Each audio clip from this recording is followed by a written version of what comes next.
제목은 시험을 이기신 예수 그리스도라는 제목으로 말씀을 좀 생각해 보려고 합니다. 시험을 이기신 예수 그리스도.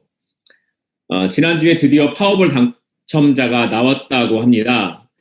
역대 네 번째로 당첨 금액이 많은 거라고 말을 하는데요. 메릴랜드주 광산촌 작은 마을에서 나왔다고 합니다. 당첨 금액이 7억 3천만 달러, 원화로 한국 돈으로 계산하면 약 8천억 원이 넘는 금액이라고 합니다. 이게 뭐 세금이 있고 그러니까 세금을 다 떼고 나도 5억 달러 정도가 된다고 하니까 어마어마한 금액인 것 같습니다.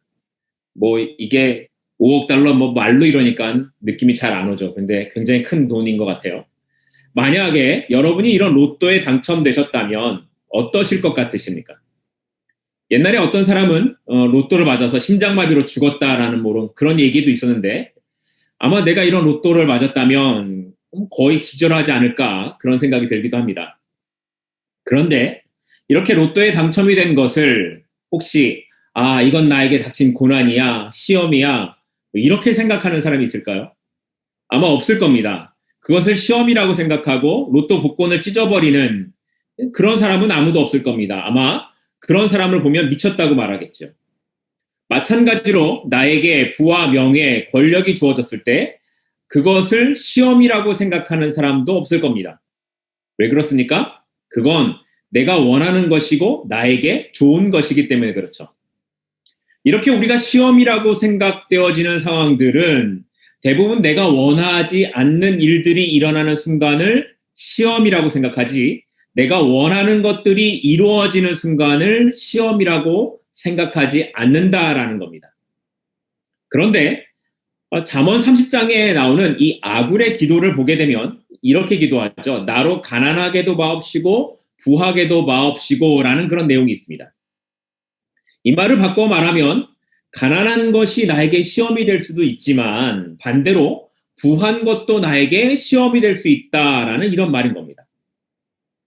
더 좋은 것을 갖는 것이 시험일 수 있다. 오늘은 그 이야기를 본문을 통해 한번 같이 생각해 보려고 하는 겁니다. 지난 시간에 우리는 누가복음 3장을 통해 요한에게 세례받으신 예수님에 대해서 살펴봤습니다. 예수님이 세례를 받으신 이유는 낮아짐으로 말씀에 순종하시고 그것으로 하나님의 의를 이루셨다라는 거였죠. 주님의 사역은 그렇게 하나님의 의를 이루는 것에 목적이 있었다라는 것을 말씀을 드렸습니다. 그리고 그렇게 세례 받으시던 그때에 하늘로부터 소리가 들리죠. 누가복음 3장 22절을 보면 성령이 비둘기 같은 형체로 그 위에 강림하시더니 하늘로부터 소리가 나기를 너는 내 사랑하는 아들이라 내가 너를 기뻐한다 라고 그렇게 말씀하셨습니다. 예수님의 사역이 시작되는 그 순간에 하나님의 선언하시는 내용이 뭐냐면 예수님이 하나님의 아들이시다라는 거였습니다. 그리고 이 세례 사건 이후에 예수님은 광야로 가셔서 40일 동안 금식하시고 사단에게 시험을 받으십니다. 시험의 내용은 크게 세 가지인데 첫 번째는 돌이 떡이 되게 해보라는 거였고 둘째는 높은 산에 올라가서 세상을 보여주고 나에게 절하면 다 이 세상을 주겠다라는 거였고 셋째는 성전 꼭대기에서 뛰어내려봐라. 그러면 천사들이 받아주지 않겠냐라는 거였습니다. 그러나 예수님은 이 모든 시험을 말씀으로 승리하시고 사단이 결국에 물러갔다라는 것이 오늘 본문의 내용입니다. 그런데 오늘 본문을 보시면 이 시험에 관한 장면을 이렇게 설명하죠. 누가복음 4장 1절입니다.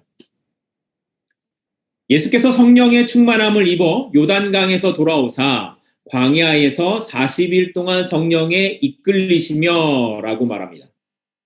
예수님께서 시험 받으시는 상황에 어떻다고요? 성령의 충만함이 있다라고 말하고 있어요. 또 성령에 이끌려서 시험을 받으셨다라는 겁니다. 보통 시험이라는 것은 우리가 영적으로 약해져 있을 때에 당하는 것이라고 생각을 합니다. 그래서 야고보서는 너희가 시험을 당하거든 온전히 기쁘게 여겨라. 이는 너희의 믿음의 시련이 인내를 만들어내기 때문이다. 이렇게 기록을 하죠. 바꿔서 말하면 연약한 믿음을 더 굳게 하기 위해서 시험을 당하게 된다는 겁니다. 그래서 시험을 당하는 사람들에게 우리는 뭐라고 말합니까? 성령을 의지하십시오. 믿음을 가지고 주님을 바라보십시오. 이렇게 말하는 겁니다. 그런데 주님은 이미 성령의 충만함이 있었다고 기록합니다. 더군다나 성령에 이끌려서 시험을 당하셨다라고 말하고 있어요. 그렇기 때문에 우리가 여기서 생각해 볼 것은 하나님의 아들이신 예수님도 시험을 당하셨다라는 겁니다. 하나님의 아들이 시험을 당한다면 이 땅에 존재하는 모든 인간은 다 시험을 받는다라는 거죠. 그러니까 내가 시험을 당하는 것은 하나님께서 나를 사랑하지 않아서가 아니라 누구도 시험을 당할 수 있고 심지어 성령이 충만한 상황에서도 시험을 당할 수 있다라는 사실입니다.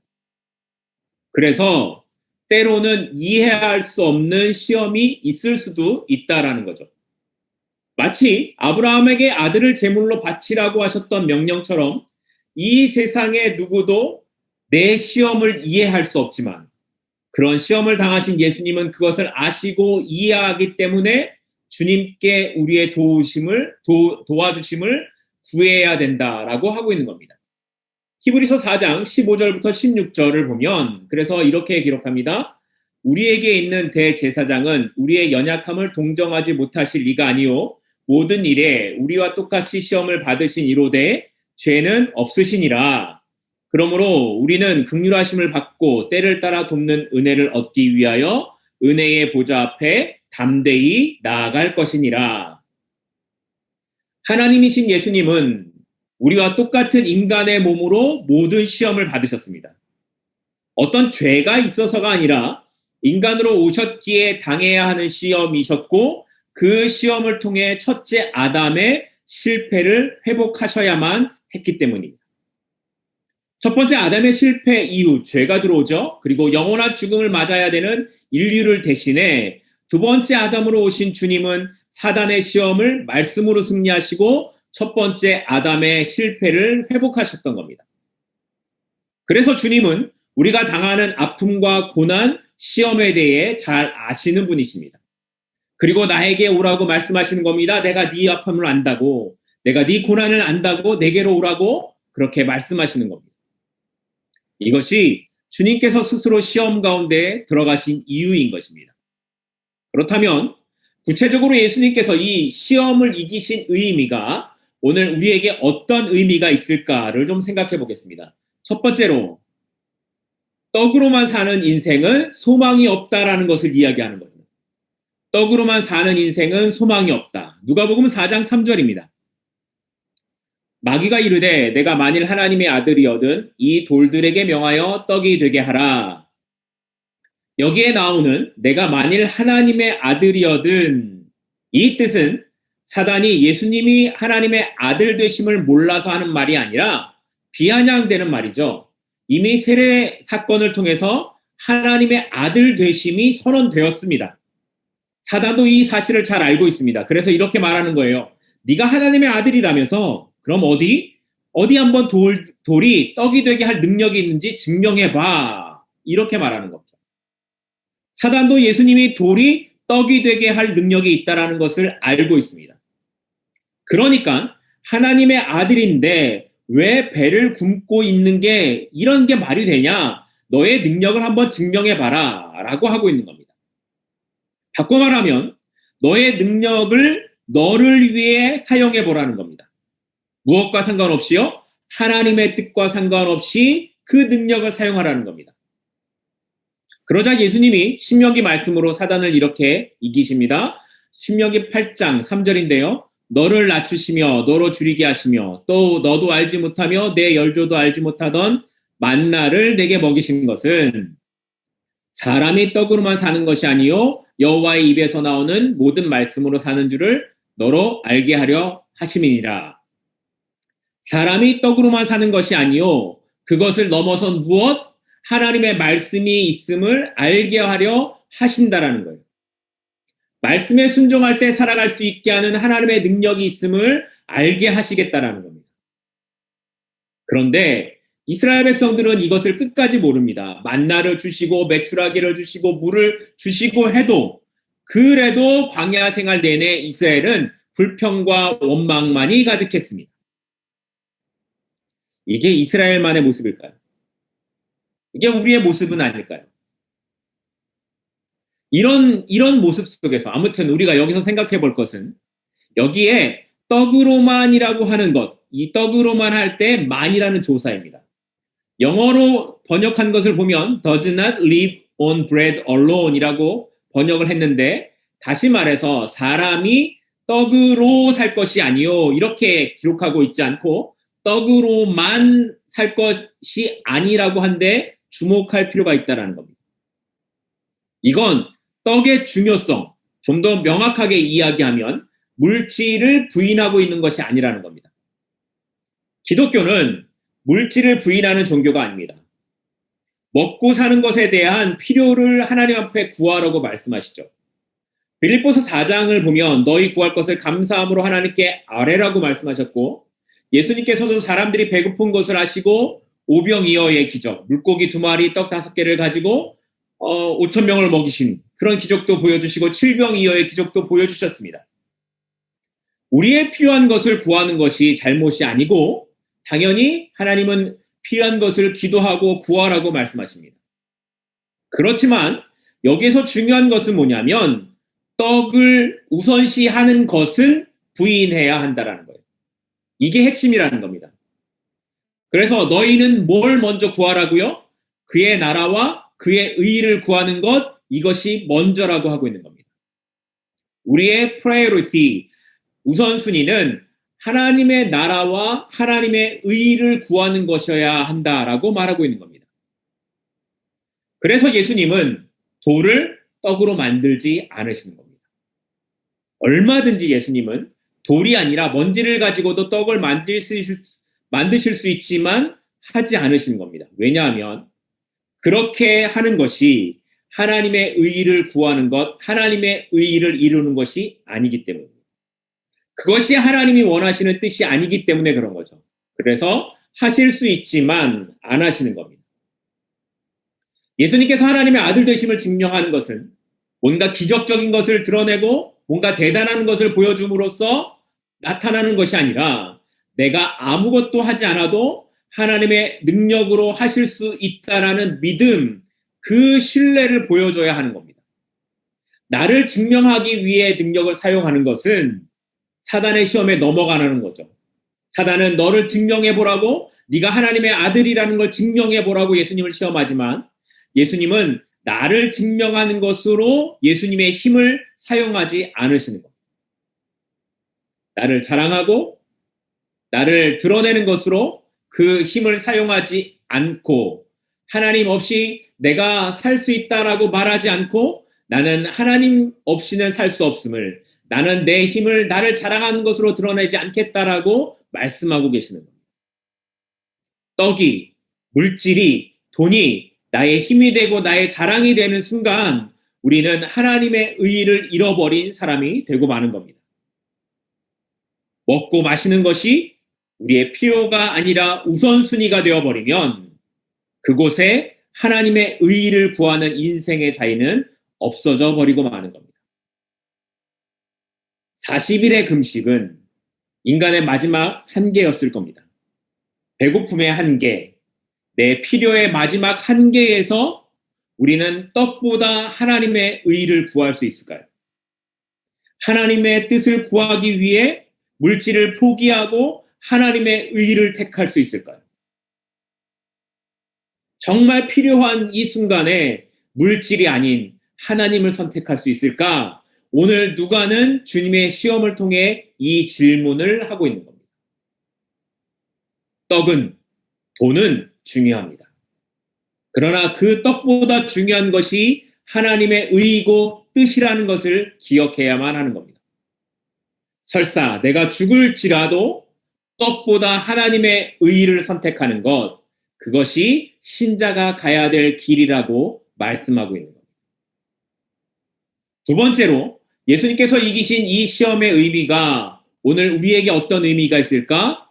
하나님을 섬기는 길은 십자가밖에 없다라는 것을 말하고 있는 겁니다. 누가복음 4장 5절부터 7절 말씀인데요. 마귀가 또 예수를 이끌고 올라가서 순식간에 천하만국을 보이며 가로되 이 모든 권세와 영광을 내가 내게 주리라. 이것은 내게 넘겨준 것이므로 나의 원하는 자에게 주노라. 그러므로 내가 만일 내게 절하면 다 내 것이 되리라. 첫 번째 시험에서 실패한 마귀가 예수를 이제 이끌고 간 것은 높은 곳이었습니다. 마태복음은 이것을 높은 산이라고 기록했는데 아무튼 이곳에서 마귀가 순식간에 천하를 보여주죠. 그리고 모든 권세와 영광을 다 주겠다라고 이야기합니다. 물론 이건 거짓말입니다. 성경의 사단은 어둠의 세상 주관자, 공중권세 잡은 자라고 하고 있지만 이건 역시 하나님의 통치권 아래서 가능한 것입니다. 하나님은 한 번도 그의 능력과 영광을 다른 누구에게 내어주지 않으셨습니다. 그렇기 때문에 마귀는 세상의 권세와 영광을 줄 수 있는 능력이 그에게 없습니다.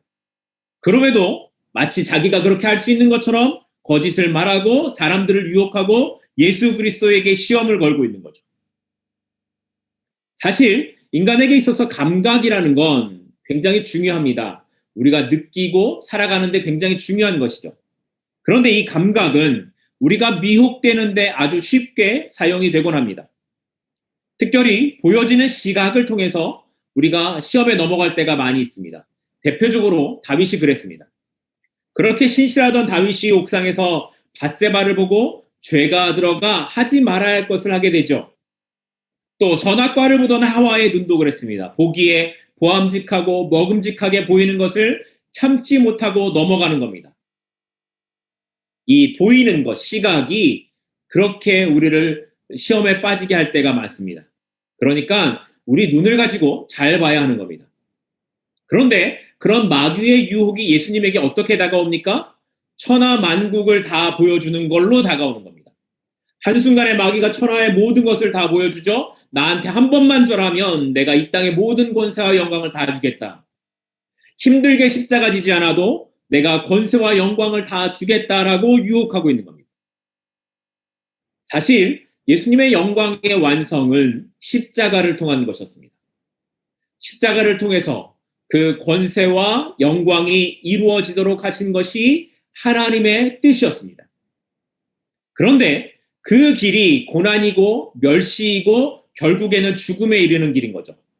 그래서 주님께서도 할 수만 있으면 이 잔을 옮겨달라고 기도하셨던 겁니다.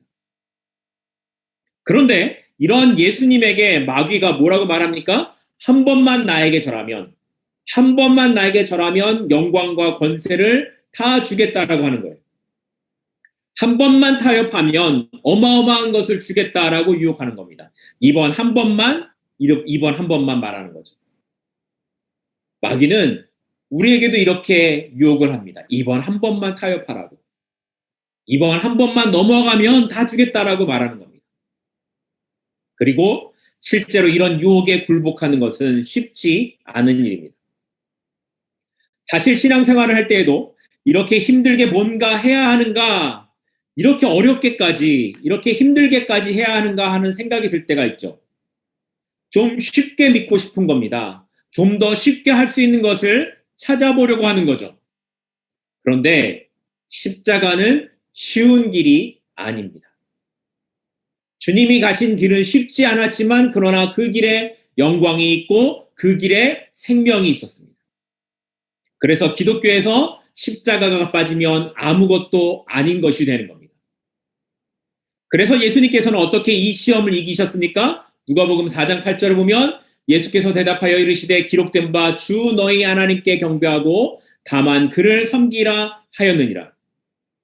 이 말이 신명기 6장에서 온 말씀인데 신명기 6장 12절 13절 말씀을 보면 너는 조심하여 너를 애굽 땅 종되었던 집에서 인도하여 내신 여호와를 잊지 말고 내 하나님 여호와를 경외하며 섬기며 그 이름으로 맹세할 것이니라. 이렇게 말합니다. 하나님만을 기억하고 하나님만 섬기라. 우리가 누구를 섬기는가? 이건 굉장히 중요합니다. 천하 만국보다 하나님을 섬길 수 있는가? 로또에 당첨되는 것보다 하나님을 섬기는 것을 우선할 수 있는가? 여러분은 그렇다고 대답할 수 있으신가요? 그런데 진심으로 고백해도 실제 상황이 닥치면 달라집니다. 베드로가 그랬죠. 예수님 앞에서 뭐라고 말했습니까? 나는 절대로 주님을 떠나지 않을 것이라고 자신 있게 말했지만 실제 상황이 닥치니까 예수님을 부인하고 도망하는 모습을 보여줍니다. 정말 하나님을 사랑할 수 있는가를 돌아보라는 겁니다. 오늘도 사단의 유혹은 쉽게 주겠다라고 말합니다. 쉽게 하자. 이렇게 어렵게 할 이유가 없다라고 말하는 거죠. 나에게 절하면 주겠다라고 말합니다. 나의 길을 선택하면 편하게 살 수 있겠다라고 말하는 겁니다. 대신에 십자가를 버리라는 겁니다. 생명의 길인 십자가를 버리라고 말하는 겁니다. 무겁고 힘들고 고달픈 십자가를 버리면 편하게 세상의 달콤함을 주겠다라고 유혹하고 있는 겁니다. 그러나 구원은 오직 십자가밖에 없습니다. 영원한 생명은 십자가밖에 없습니다. 오직 하나님만 경배하고 섬기는 그 길은 십자가의 길밖에 없습니다. 그 길이 비록 우리에게 힘들고 어려울지라도 세상에 달콤함이 있는 것은 아니라 할지라도 주님이 그 길을 가셨고 그 길을 가자고 말씀하시기에 우리는 그 길을 가야 하는 겁니다. 바라기는 저와 여러분이 그 십자가의 길로 가시는 저와 여러분이 될 수 있기를 소망합니다. 이 땅의 편안함이 아니라 이 땅의 영광과 권세를 누리는 그 길이 아니라도 십자가를 향하여 영원한 천국의 소망을 두고 함께 나아가는 저와 여러분이 될 수 있기를 소망합니다. 세 번째로 예수님께서 이기신 시험의 의미가 오늘 우리에게 어떤 의미가 있는가? 하나님을 신뢰하지 못하는 인생은 소망이 없다는 것을 말하고 있습니다. 하나님을 신뢰하지 못하는 인생은 소망이 없다. 누가복음 4장 9절인데요. 또 이끌고 예루살렘으로 가서 성전 꼭대기에 세우고 가로되 내가 만일 하나님의 아들이거든 여기서 뛰어내리라. 4장 11절이요. 또한 저희가 손으로 너를 받들어 내 발이 돌에 부딪히지 않게 하시리라 하였느니라. 자, 앞에 두 시험에서 실패한 마귀는 이제 말씀을 가지고 예수님께 나옵니다. 두 번의 시험에서 말씀으로 이기신 예수님을 보고 야, 그래? 그럼 나도 말씀으로 한번 넘어뜨려 보지 라고 생각하는 겁니다. 그래서 예수님을 예루살렘 성전 꼭대기에 세우고 여기서 뛰어내리라고 말을 합니다. 그러면 천사들이 손으로 너를 받들어 내 발이 돌에 부딪히지 않게 하리라는 시편의 말씀을 꺼내서 이야기하고 있는 거죠. 그러니까 만일 예수님이 여기서 뛰어내리지 않는다면 시편에 기록된 말씀대로 천사들의 손으로 붙들어 준다라는 것을 믿지 못하는 것이 되고 마는 겁니다. 우리가 아는 것처럼 사단은 에덴 동산에서 그 열매를 먹어도 너희는 죽지 않으리라고 말하면서 하나님의 말씀을 의심하게 만들었습니다. 그런데 반대로 광야에서 사단은 예수님에게 와서 하나님의 말씀대로 해보라고 요구하고 있는 겁니다. 말하자면 에덴 동산에서 사단이 먹어도 죽지 않는다. 하나님이 거짓말한 거야 라고 말한 것이라면 그래서 하나님의 말씀에 대한 불신을 주었다면 광야에서 사단은 예수님에게 뛰어내려라 죽지 않는다. 왜냐하면 하나님이 말씀하셨기 때문이라고 말하면서 마치 믿음에 대한 시험을 하고 있는 것 같습니다. 사단의 유혹은 이렇게 상황을 바꿔가면서 우리를 넘어뜨리려고 합니다. 심지어 말씀을 가지고 얼마든지 우리를 유혹할 수도 있습니다. 그래서 이단들이 생겨나는 거죠. 그리고 그 이단에 빠지는 사람들이 그렇게 많은 겁니다. 아니, 이단이 아니어도 말씀을 가지고 자기의 욕심을 채우고 성공을 이루려고 하는 그런 사람들도 많이 있습니다. 안타깝지만 그런 일들을 가장 많이 하는 사람들 중에 목회자들이 많이 있죠. 그런데 예수님은 단 한마디로 이 유혹을 이기십니다. 누가복음 4장 12절에 보면 예수께서 대답하여 이르시되 주 너희 하나님을 시험하지 말라 하였느니라. 예수님이 인용한 말씀은 신명기 6장 16절 말씀인데 이 말씀을 보면 너희가 마사에서 시험한 것 같이 너희의 하나님 여호와를 시험하지 말라라고 기록되어 있습니다.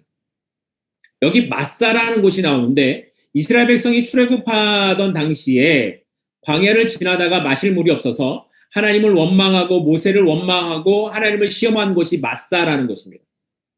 출애굽기 17장을 보면 이스라엘 백성들이 마실 물이 없게 되자 하나님이 정말 함께 하시는가 하고 의심을 합니다. 그래서 모세와 싸우는 거죠. 물을 가져와 봐라. 우리를 인도한 하나님이 진짜 계신 것이 맞냐? 이것이 하나님에 대한 시험이었다라고 하나님은 말씀하십니다. 우리는 눈에 보이는 결과가 믿음이라고 생각합니다. 그래서 기도하면 응답되고 기도하면 문제가 해결되고 기도하면 믿음으로 병이 치유되는 역사가 일어나야만 믿음의 사람이라고 생각합니다. 그리고 그러한 눈에 보이는 결과가 있어야만 하나님이 함께 하신다는 것을 믿고 있죠. 그런데 믿음이라는 것은 내가 말씀을 믿고 행함으로써 어떤 결과를 만들어내는 것이 아니라는 겁니다.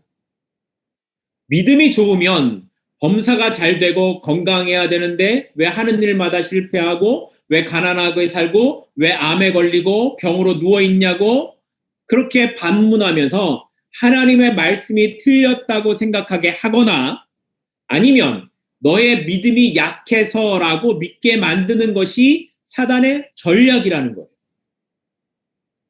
마사에 물이 있던 없던 상관없이 하나님은 이스라엘 백성들과 함께 계셨습니다. 이스라엘 백성들을 마사에서 갈증으로 죽게 하지 않으셨을 겁니다. 틀림없이요. 물을 주셨을 겁니다. 애굽에서 이끌어 나오신 그 하나님이 그들을 광야에서 물을 못 먹어 죽게 하실 이유가 없는 거죠. 그런데 하나님은 물에 대한 필요를 통해 하나님에 대한 믿음을 알고 싶으셨던 겁니다. 어떤 상황에서도 하나님께서 나와 함께 하신다는 믿음, 보이는 것이 아니라 보이지 않는 상황에서도 끝까지 하나님을 신뢰하는 그 믿음을 하나님은 원하셨던 겁니다. 성전에서 뛰어내리면 천사들이 받쳐줄 것이다? 물론 예수님은 그렇게 하실 수 있습니다. 그러나 그렇게 하는 것으로 하나님이 나를 위해 일하시는가를 시험하지 않으신다라는 겁니다. 그렇게 하는 것으로 하나님이 나와 함께 하시는가를 증명하지 않으신다라는 거예요. 우리가 어떤 상황에 있든지 하나님께서 나의 아버지 되심을 의심하지 마십시다. 뭔가 대단하고 기적적인 일들이 나에게 일어나지 않아도 아니 오히려 내 삶에 병이 생기기도 하고 실패하는 일이 일어난다 하더라도 그것 때문에 내가 하나님을 향한 믿음이 흔들리지 않기를 소망합니다. 이 땅에서 뭔가를 보여주라. 네가 아들이라는 걸 증명해라. 네가 하나님의 자녀라는 걸 증명해라. 이런 사단의 시험 앞에서 나는 이 땅이 아니라 영원한 천국을 바라보고 있다고. 내 소망은 거기에 있다고 결단하는 그 자리, 그것에 우리의 믿음을 사용하는 거라는 겁니다. 믿음은 그런 겁니다. 기적과 같은 것을 보여달라고 하는 것으로 떼쓰는 것이 믿음이 아니라 이런 상황에서도 이렇게 힘들고 어려운 상황에서도 여전히 하나님은 나와 함께 하십니다. 나는 그것을 보이지 않아도 믿습니다. 이것이 믿음이라는 겁니다. 이런 믿음이 저와 여러분 모두에게 있기를 소망합니다. 말씀을 맺겠습니다. 오늘 여러분은 어떠한 시험 가운데 길을 걸어가고 계십니까? 사단은 오늘 여러분에게 어떠한 시험을 걸고 있습니까? 혹시 그것이 물질의 시험이거나 아니면 한순간에 모든 영광과 권세를 주겠다라는 시험이거나 아니면 네가 하나님의 자녀인 것을 증명하라는 시험, 너의 믿음을 거기에 사용해보라고 말하고 있지는 않습니까? 그러나 그런 모든 사단의 시험과 유혹 앞에서 우리가 말할 수 있는 것은 나는 어떠한 상황에서도 하나님의 자녀이고 나의 소망은 이 땅이 아니라 영원한 천국에 있다라는 것을 고백하는 믿음. 그 믿음으로 오늘 사단의 모든 시험을 승리하시고 주님이 승리하셨던 그 길을 함께 가시는 저와 여러분이 될 수 있기를 주님의 이름으로 소망합니다. 기도하겠습니다.